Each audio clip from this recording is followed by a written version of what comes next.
এই কাঠঠোকরাটি দেখুন এই ভুসির ভিতরে কাঠঠোকরাটা ভুট্টা কি লাগিয়ে করে। মুরগিকে খেতে দেয়, কিন্তু মুরগিটি হলো অনেক চালাক। সে ভুট্টাগুলো খেয়ে বসিটাকে কারেন্টের সাথে লাগিয়ে দেয় এবং কারেন্টের সুইচ অন করে দিলে কাঠঠোকরাটি কারেন্টে শর্ট খেয়ে সে রকেটের মতো আকাশে উড়তে থাকে। আর হাম রইলো রকেটটি গিয়া। ফিরে গেলে মুরগিটি দূর থেকে দূরবীন দিয়ে দেখতে থাকে।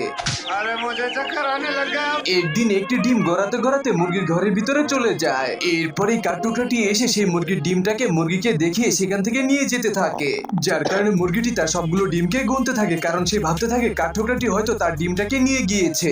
এর কারণে মুরগিটি দৌড় দিয়ে কাঠঠোকরাটাকে আটকিয়ে ফেলে।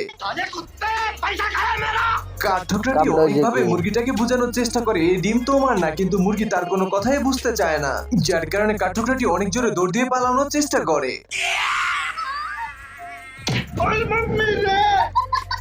হয়েছে না এরপরে কাম। মুরগিটি ডিমটাকে হাতের ভিতরে নিয়ে তার খাঁচার ভিতরে রেখেই দিতে থাকে। কিছু সময় যাওয়ার পরে কাঠঠোকরাটি মুরগিটাকে লোভ দেওয়ানোর জন্য পায়ের দুটি